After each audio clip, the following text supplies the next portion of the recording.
আজকের নিত্যপণ্যের দরদাম জানাচ্ছেন সহকর্মী সিরাত আল মুস্তাকিম।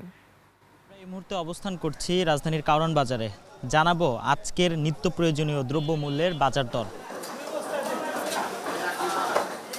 বিভিন্ন মাছের দাম কেজিতে গত সপ্তাহের থেকে এই সপ্তাহে 20 থেকে 40 টাকা বাড়লেও ইলিশ এবং চিংড়ির দাম কিন্তু কমেছে।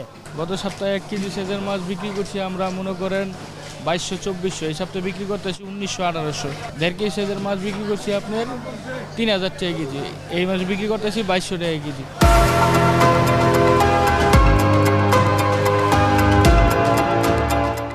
কেজিতে আপনার 200-300 টাকা কম আছে। গতকালকে থেকে আজকে পর্যন্ত চিংড়ির দাম পার কেজিতে 100 টাকা কম। মাছের আমদানি কমের কারণে দাম একটু বাড়তি। তবে স্বস্তি ফিরেছে সবজির বাজারে। বেশিরভাগ সবজি কেজি প্রতি দাম কমেছে 10 থেকে 20 টাকা। গত বাজারের চাইতে এই সপ্তাহে দাম কম 10-20 টাকা কেজিতে। লেবুর দাম ভাই অর্ধ কমে গেছে। গত সপ্তাহে ছিল যে মালটা 2 টাকা 2.5 টাকা, এই সপ্তাহে মালটা 1 টাকা। পড়লে 20 টাকা ব্যস্ত আছি। পেঁপে কেজি 20 টাকা, পেঁপে ঈদের আগে 40 টাকা কেজি, এখন পেঁপে 20 টাকা কেজি। শশা আসলে 60 থেকে 70 টাকা, হুদা 20 টাকা কেজি শশা। পটল আসলে 30 টাকা 30 টাকা, এখন 20 টাকা কেজি। বেগুন আসলে 40 টাকা 50 টাকা কেজি, এখন 30 টাকা কেজি বেগুন। মাছ এবং সবজির বাজার ঘুরে কারওয়ান বাজার থেকে এই ছিল আমার কাছে আজকের বাজার দর।